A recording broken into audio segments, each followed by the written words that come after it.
Hi, everybody. Welcome to today's webinar brought to you by Traverse Systems, how to create a vendor scorecard for a customer-centric supply chain. This is the latest in a series of webinars that Traverse has been hosting on a bi-monthly basis. Really excited to bring this presentation to you today.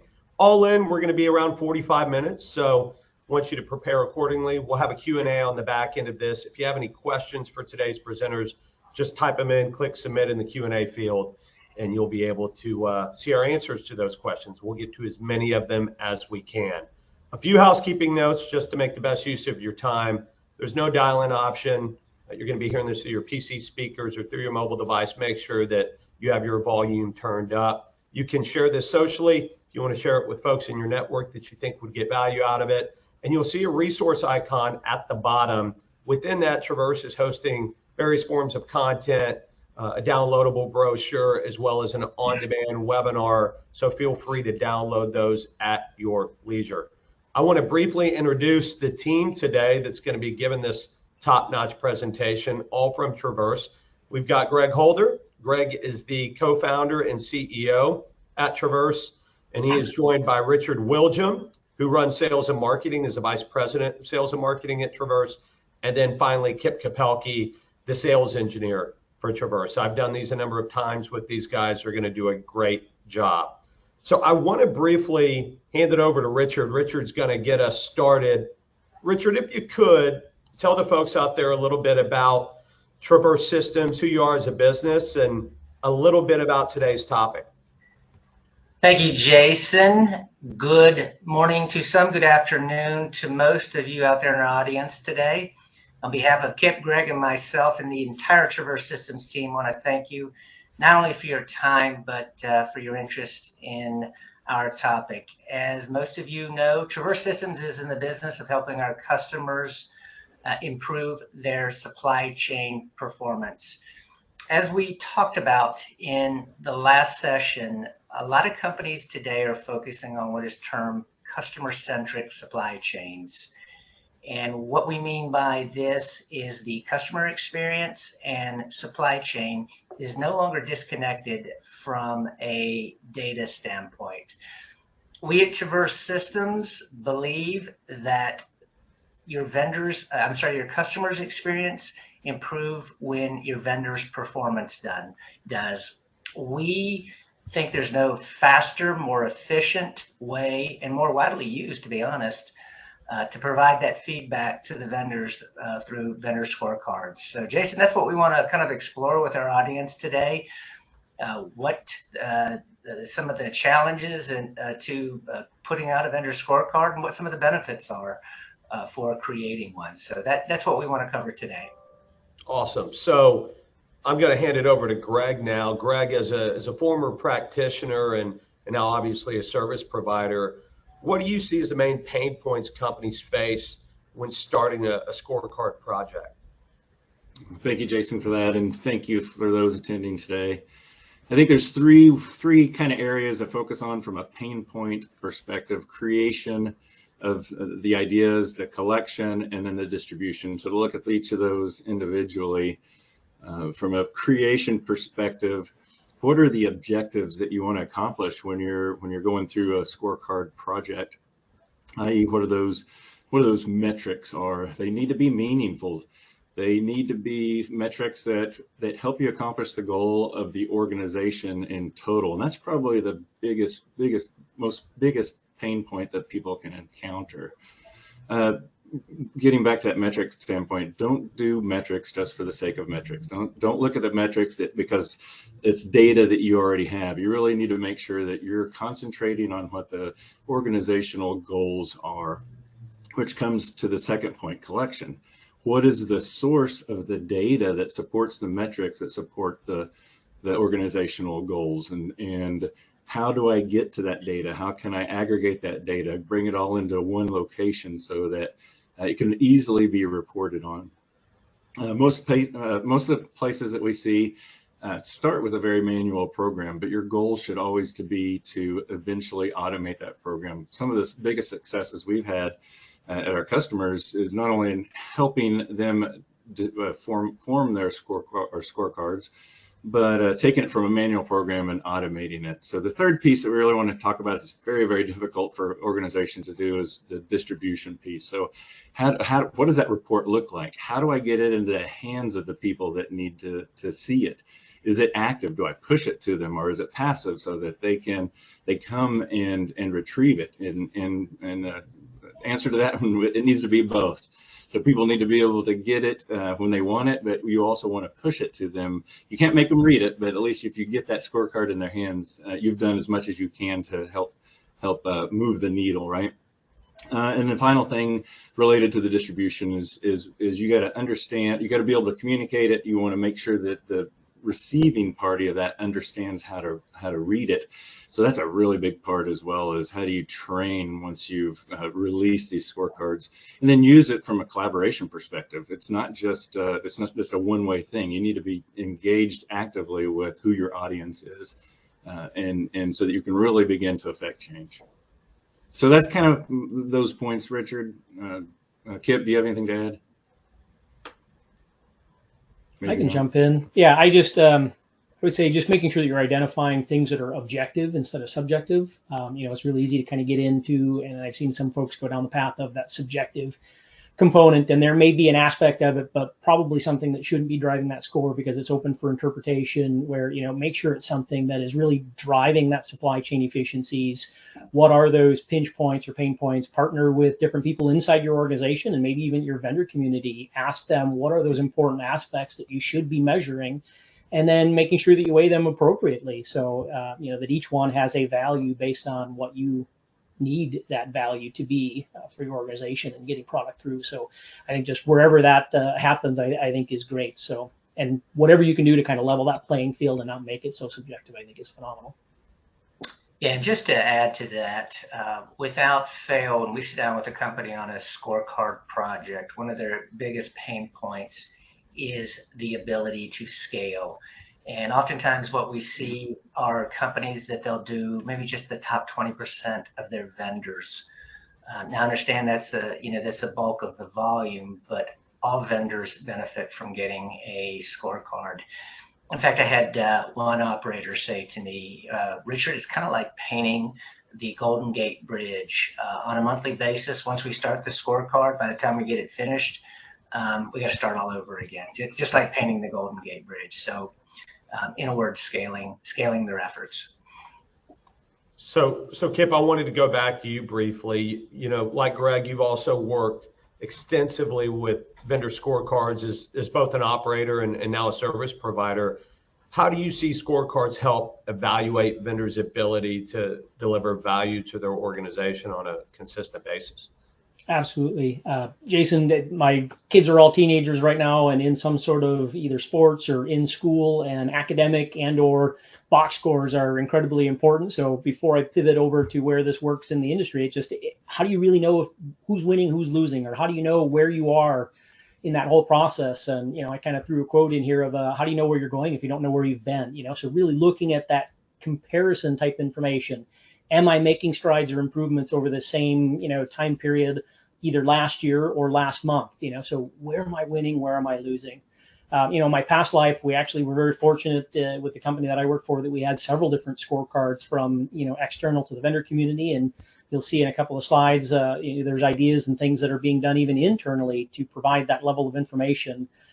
So it's incredible for those starting discussions, in order to really collaborate and make change or do something different to improve that supply chain behaviors. You got to start somewhere. And, a scorecard that has either a grade or a score to it, if you're an A vendor or an F vendor, which one do you think, just by looking at that little letter in the upper right-hand corner, is going to tell you how well you're behaving in the supply chain? So something as simple as just one little data element is going to tell you how you're doing.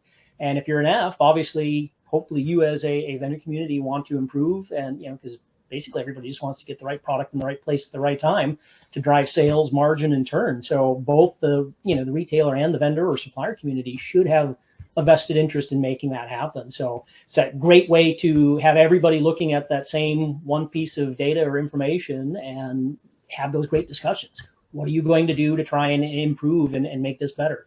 Find those one or two simple things to start out and not tackle the whole scorecard, but take those biggest opportunities and start working on those so that you are delivering more for you and for your retailer. So can you provide some examples of what you're seeing other organizations do effectively to really leverage vendor scorecards the right way? Absolutely. So we've got some out of the box. So just kind of starting with, Traverse Systems, we've got a few things that we have and we do really well as far as collecting data from all those disparate systems and, leveraging the information that is out there and giving you information back, right? Some of the biggest pieces are the OTIF, the on-time and fill rate, whether you've got them coupled or you've got them decoupled. Either way, they're very important and impactful. So, kind of in this out-of-the-box type scorecard, you're going to see that there's fill rate performance, on-time performance, accuracy. I ordered X. Did you ship me X? And did you tell me you were shipping me X? So I really want to line everything up and make sure that accuracy is there and I'm getting what I ordered. And then just taking a look at outside of those major performers, just even this generic scorecard is just listing out from high to low, where are those biggest opportunities per our requirements guide. So most manufacturers, most retailers, most grocers have a requirement guide or a set expectation of how you should ship to them. This is just reflecting that and showing, a quantity or magnitude of, failing or not meeting those expectations. So even at this basic level, we've got some pretty cool stuff. But as you can see that, Kip, absolutely. Can you go? I got a couple of statements. First of all, I want to share with everybody, this is our original from many, many years ago. And you can tell it was designed by an engineer. So there's no pictures. It's just got a lot of numbers. But focusing on when you think about what's important in the Western Hemisphere, we read left to right, top to bottom. So you want to keep kind of the most important things in the upper left-hand corner. And so if we think about that, whether you're manufacturing, whether you're retail, fill rate is very, very, very important. And if you think, and when I get the opportunity to speak to buying organizations, a lot of times they don't think about fill rate, or when you ask them what their fill rate performance is, most of them will say, I get shipped at 100%, which we know is just not true. The reason they may think that is because there's processes behind the scenes that make their receiving data equal to their order data to free up open to buy so they can buy more stuff, right? And so they really don't, they may not understand what their real true fill rate performance is. Getting back to though, when I get to talk with them, one of the questions I like to ask is, or one of the statements I like to make is, you sell absolutely 0% of the things that never get shipped to you. Okay, so said a different way, if I'm in a manufacturing environment and just in time, I know we're getting a little bit away from just in time inventory, but if you're in a build environment, you have to have product items in order to build whatever it is that you're making. And so if the vendor ships you less than what you've ordered, that can impact your ability to meet manufacturing commitments and goals. It's the same way if it comes late, right? In the perfect world, I would love a supplier to ship me 10%. And to suppliers that are watching, you could probably ship any retailer at least right at 10%, and they'll probably just blanketly accept it. So you can improve your sales, just a newsflash, you can improve your sales 10% if you just start shipping over on every item, because the retailers will probably accept it. They'll probably be mad at me for saying that. But at least if I have over, I know that I'm at an opportunity to meet my sales objectives. I know that I can send it back if I don't want it, right? And then accuracy, from an accuracy perspective, back to manufacturing, if I've ordered 10 widgets or 100 widgets, widget 1 and 100 of widget 2, and they ship me 200 of widget 1 and 0 of widget 2, that's not an accurate purchase order. It gives me an over in a shortage position, and it still impacts my ability to manufacture or build whatever it is that I'm building. And from a retail perspective, that doesn't help me either, especially if what I'm wanting is the widget 2. And so, if you think about that on-time fill and the accuracy piece of it, and not even getting into ASN carton accuracy, which is another soapbox of mine, but that's kind of how and why we built this original scorecard. And the next few you're going to see are obviously we're adding some nice pictures to them. So Kip, so you can tell that I'm not an engineer at heart. So we had a little more colors in some of the scorecards that I was in, and I just love the graphing capability, right? So looking at some of those good dashboards at letter grade, if there is one, and you'll see on the next example that there's a letter grade in the upper right-hand corner, as I mentioned earlier, it's really easy to see that and know if you've got opportunities or if you're behaving really well. Other folks will do it as a color coding. So like a platinum, a green, some of those behaviors are good. If you're getting into that yellow red, kind of like a stoplight, maybe you're missing and you've got some opportunities in a few different areas. But in this example, it was a kind of a customer basic design, and they really wanted to track, month over month. The graph there is actually quite cool, to where you can not only see, am I improving, getting better or getting worse over those particular months, but you can also see what major category. So if you've got a transportation category, an EDI category, just a carton or a ticketing or a quality category, those categories are kind of stack bars inside of that graph. So overall, you can see, am I, causing myself more grief by, having those disruptions? And then of that, you can quickly see which categories are the biggest problem. So when you go to tackle that and start, if I was this, supplier, I would be looking at whatever is driving that dark green color and say, that's probably my biggest opportunity to fix. So that's exactly where I would head to try and improve my behavior. So year to date, looks like they're behaving pretty well. They're in the green, but for a particular month, they're actually got some opportunity. So trying to find out what is driving that so that they can make those changes. That's another thing about scorecards, is if you can, automate and have these available more timely, it's supposed to drive change.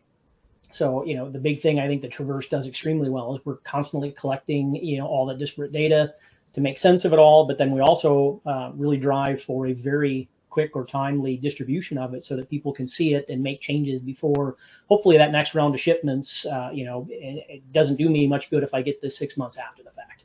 So just kind of a different way to look at it. And I would say the third example here, and then hopefully Greg or Richard might have additional comments. But here's one that kind of takes a little bit of what Greg liked in the engineered concept in the upper left-hand corner. Then somebody wanted to modify and bring in a few additional bells and whistles or features. So you'll see that there's kind of more of that graphing so that I can see year over year behaviors. But then this one also has kind of a scoring, a weighting, and a letter grade. So C is kind of that average, but if I was, again, an F, I could look in the upper right-hand corner, and then this one actually has top 3 speed impediments. So if I knew nothing, if I was a procurement manager, category manager, buyer, whatever, if I looked at this card and I saw an F and I saw the top 3 speed impediments, I know exactly what I want them to focus on to get better. So either this one or the example before, how are you getting across what is their biggest opportunity?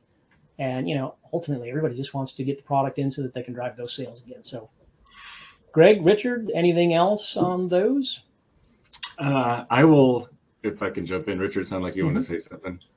Go ahead.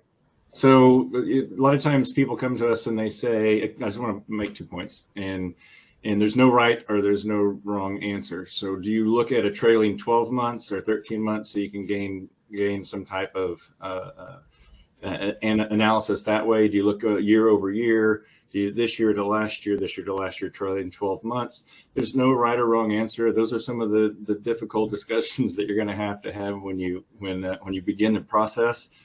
But certainly the human brain likes to do comparisons, and so you need to have those comparative numbers available. So, hey, how am I doing to last year? Or if you think back to Kip's scoreboard analogy, you can easily see us and them. Are we winning or losing? How much time is left? And so those comparisons will help anybody that's engaged in this scorecard project. The receiving end and the analyzing end will just make it much more smooth. Richard. Yeah, just to add to Kip's and Greg's comments, and full disclosure, I am certainly no engineer. But what we've seen in countless scorecard projects, the successful ones, is the scorecard has to reflect the corporate objectives. What are you looking to drive from your vendors? And if it doesn't, then it's a misaligned scorecard. So a relentless focus on the corporate objectives, and that you're sharing them with your vendors on a monthly basis. Yeah. Absolutely. I like the ones that are aggregating over a period of time. There are some that just do looking back a month, and unfortunately, that's just really that month or that small time frame in the silo. So I do push or like when I have discussions, having some sort of that comparable makes it really easy to understand kind of which direction you're moving. Yeah, you identify trends. Mm-hmm. So before I have a question for you, but what's the key point on this slide, Kit, since we're sticking with you? Just again, leverage that data. So identify those trends, utilize that information, whether it be a scorecard that can be, you know, on an 8.5 by 11 printable. I can walk around to market with it. I can go into, you know, in my past life, I used to be able to go in and talk to some of my key buying office partners and have that conversation. They can then take it to market and talk to the vendor about it. So everybody's looking at the same information. But not only do we do scorecards, but we do data visualizations. We're starting to dabble a lot more with Power BI and just, you know, hey, we're sitting on so much great information that a canned report card that's the same for all of your vendors, you know, like Richard said earlier, how do I make sure that this is available to every vendor, not just the top 20 or 30, because I just don't have the capacity or the hours to be able to, you know, do that. So how do we level that across to everybody? Love the scorecard. But then how do I have other components that I can actually start to drill down? So kind of bringing those scorecards to life, these other data visualizations. We have some folks that actually have a web version of the scorecard where they can actually start to drill into each of those metrics and see every purchase order, every item that is causing your score to be either an A or an F.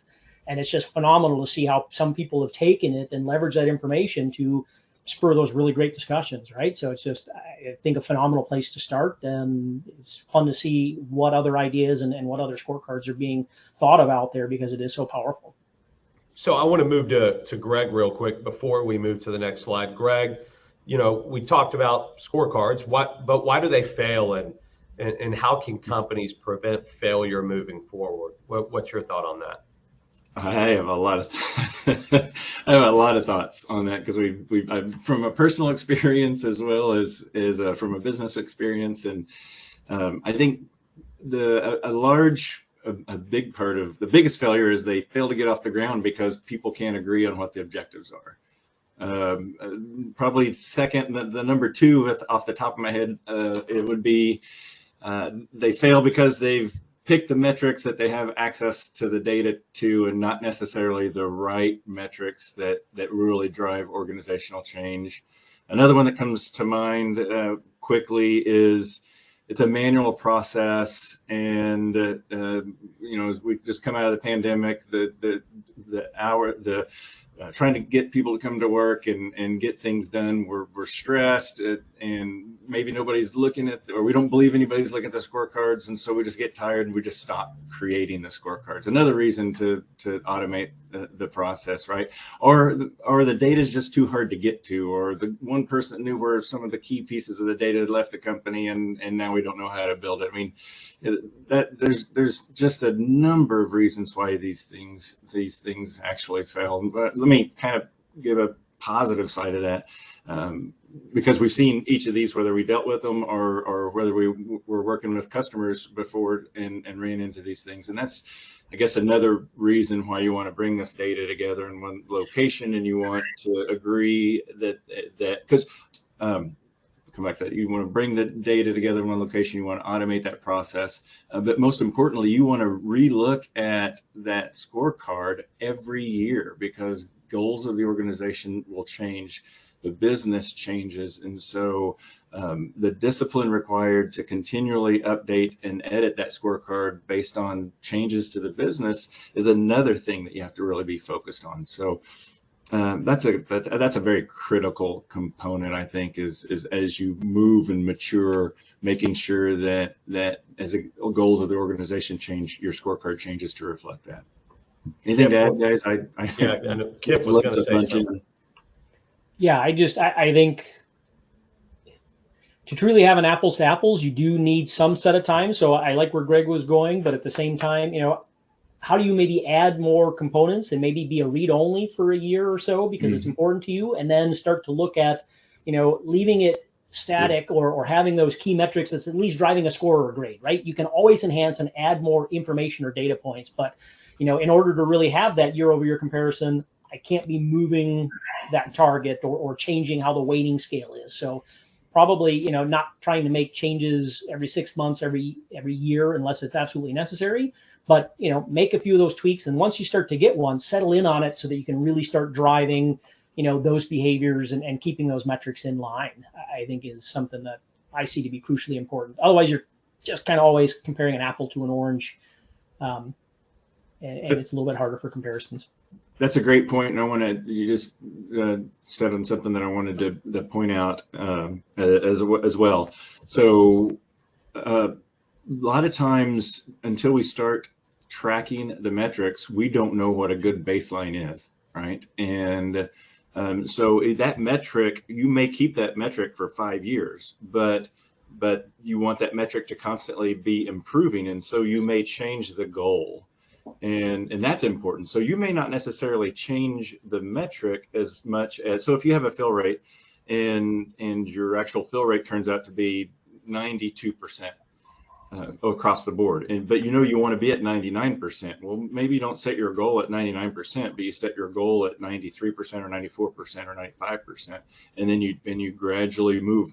You know, next year, you know, this year we want to be at 93%. Next year we want to be at 95%, and kind of change that level. So that's another way, another thing that we see very common with our customers in the industry. Yeah, and just one last thing, and then see if Richard's got any other thoughts and stuff as well. But in my time, I've been with one organization for a number of years, and we've had a scorecard for a long time.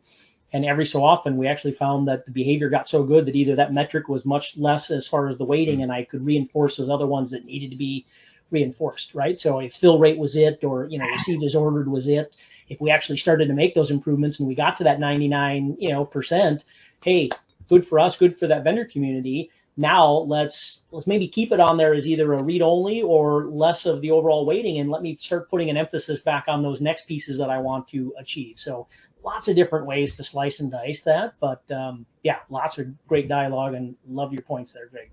One more thing to say, because you said it subtly, but it's an engineering thing. You have different key components, your metrics, but you can give them different weights. And so weighting is a very key component that you know people in the audience will want to consider when they look at their scorecards as well. And so that's another way that your scorecard will mature over time. Yeah. Richard, what do you think about, based on your experience in interacting with customers, why do you see them fail, and what do you see they need to do to prevent that from happening? Yeah, Jason, we've seen this movie a couple of times now, and the way I describe it is no senior level leadership support. Yeah, no buy-in. No buy-in. And typically, you know, senior management, they're setting the corporate objectives, and if they're going in one direction, and you got a department or a silo going in a different direction, it may take a little time, but that project's going to be dead in the water. So everyone has to be aligned on what those objectives are, and that the scorecard reflects it. Great.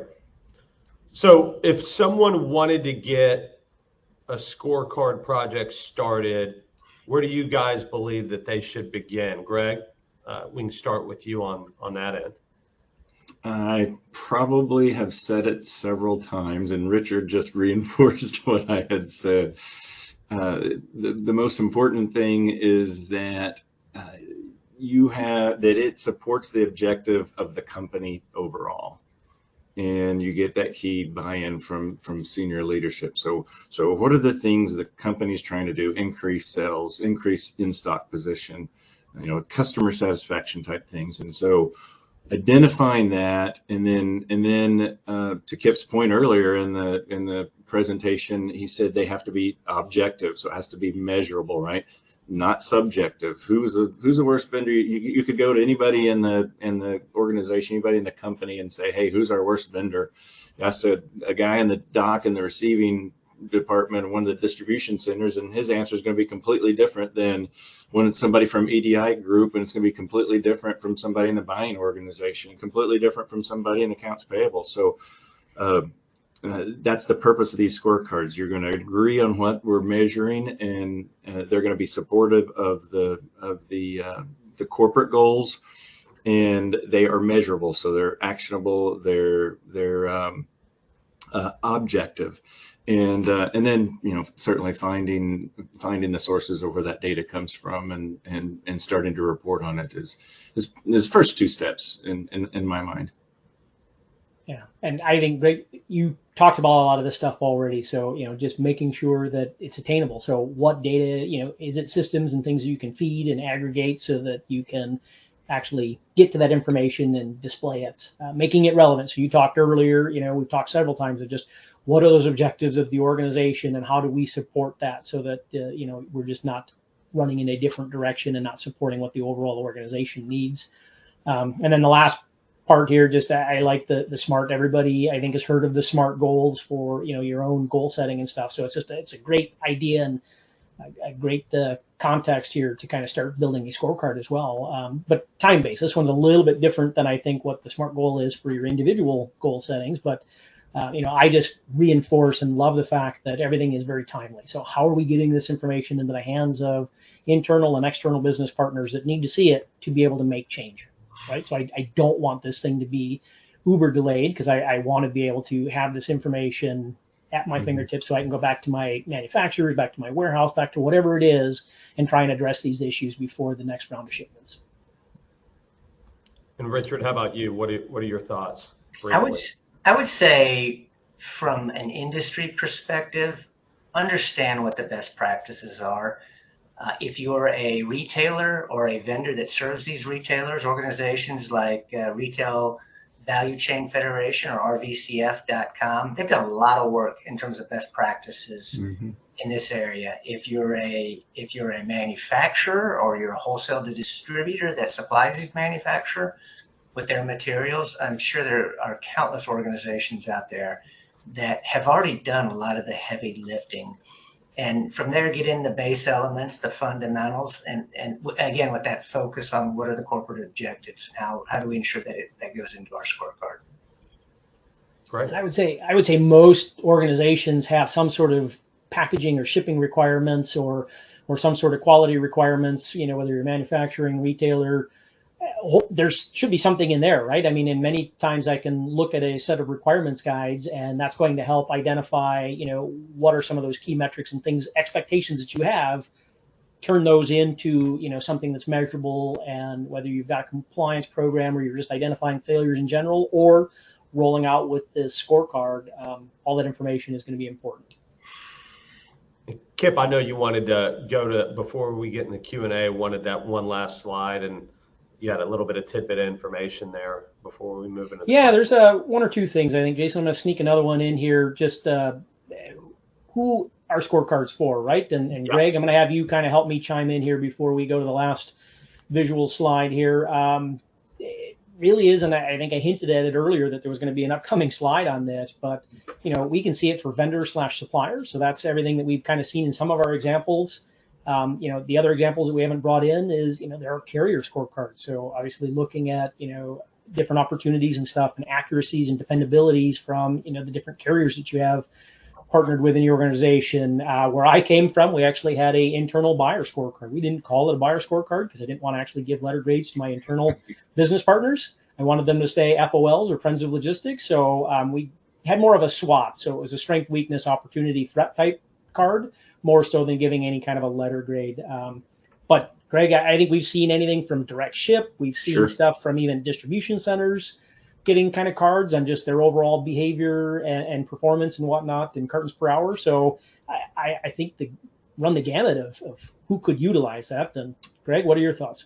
Yeah, no, that's key. We most of the last 25 minutes we've been talking about supplier facing things, and if you go back to what the original goal of a scorecard is, it's to change behavior. We change behavior with the supplier community very effectively as a company, Traverse Systems, because of our chargeback program and the platform. Scorecards are a part of that as well, but you're not going to charge back a buyer, you're not going to charge back carriers. So whether we call it a scorecard or a SWOT analysis, to not offend the sensibilities of our partners, you still want to know what those strengths and what those weaknesses are, and you want to communicate those where you can. And look, pat them on the back for the strengths, but let's improve some of those weaknesses. And you know, from a carrier scorecard perspective, if you're measuring your carriers, again, you're not going to charge your carriers back, but you need to encourage them to meet your expectations, because they could be causing some of your problems with fill rate or you're early and late. And if they're not a dependable carrier, you can use the scorecard, the carrier scorecard, as justification, either to lessen their load of business, so to speak, or to find new carriers completely. And the final thing is, we talk a lot about I talk a lot about, we haven't mentioned it today, I don't think, but when you have data that you can share and look at, you remove, most importantly, if you can look at something from an objective perspective, you begin to remove the emotional side of things.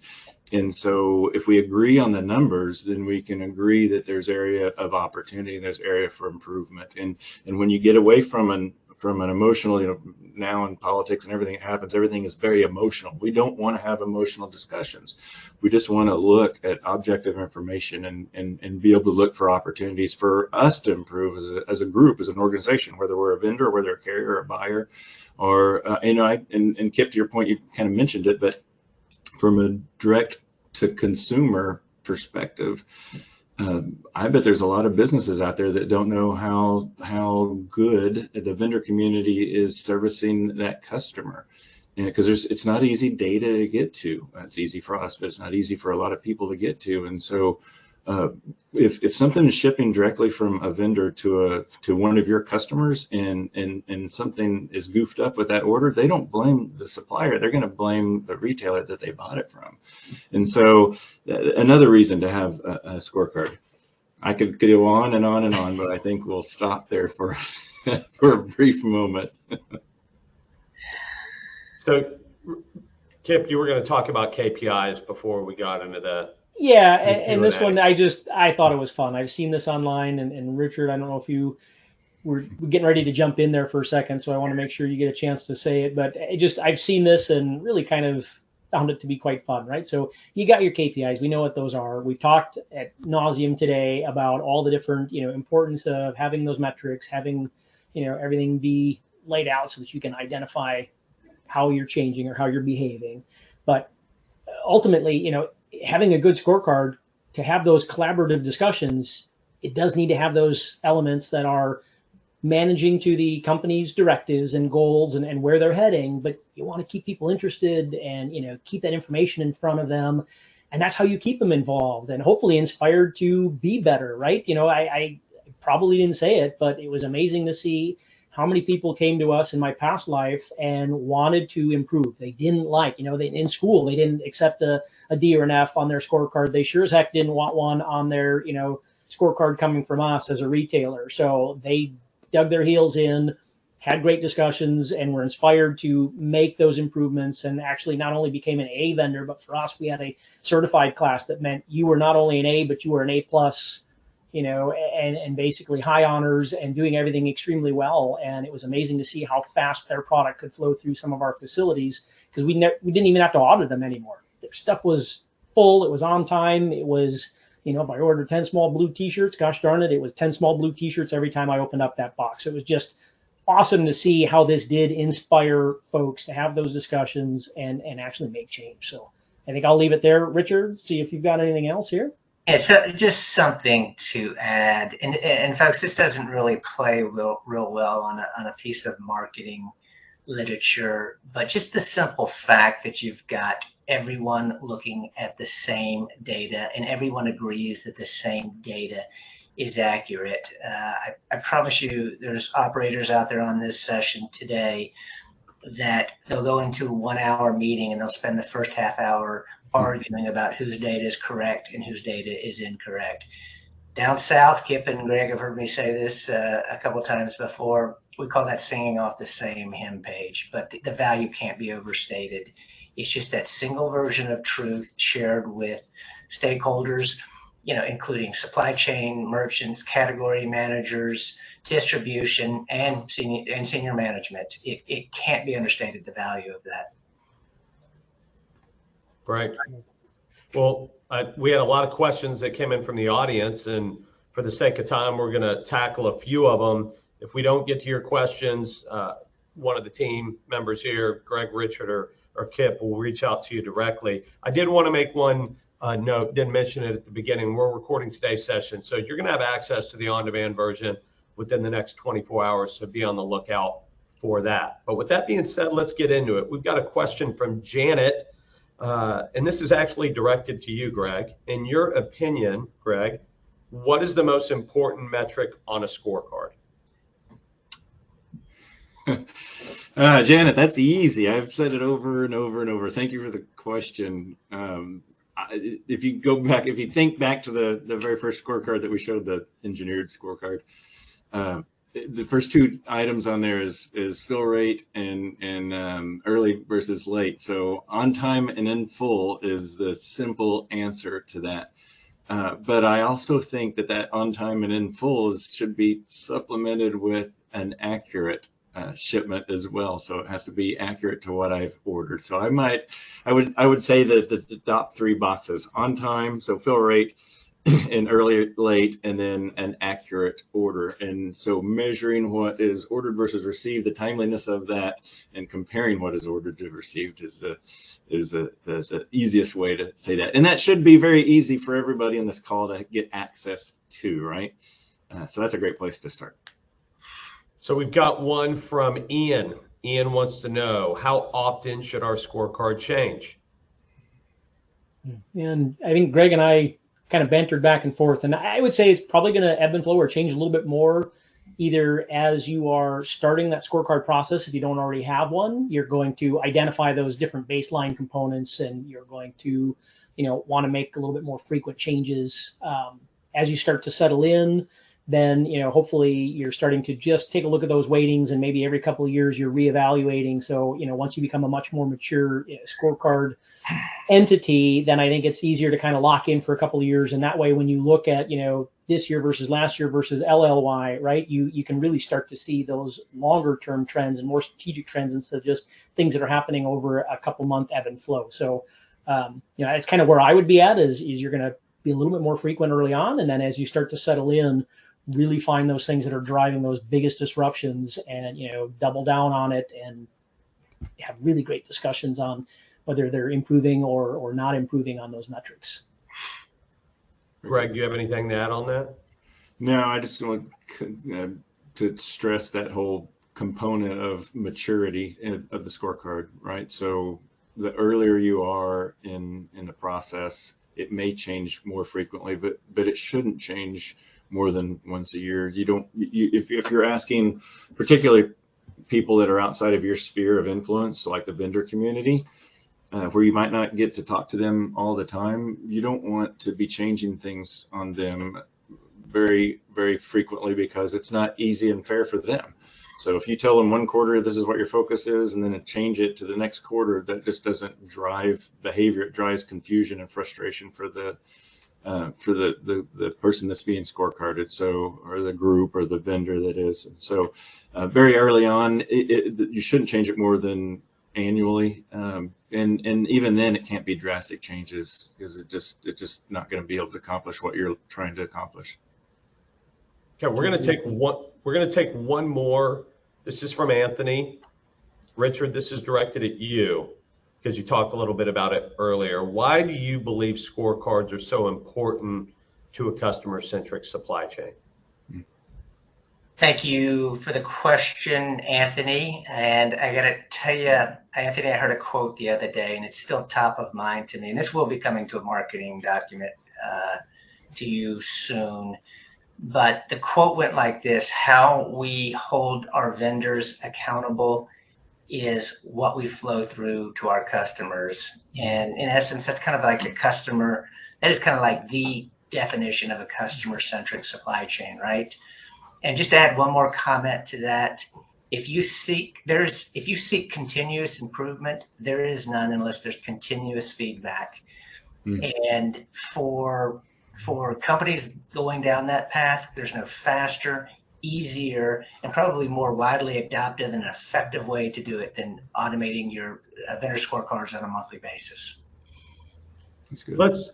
Let's stick with you because I know you wanted to wrap just in terms of how people can get in touch with the Traverse team and all that good stuff. Sure. Jason, we're talking to a lot of people about what their scorecard process looks like and how they can automate it.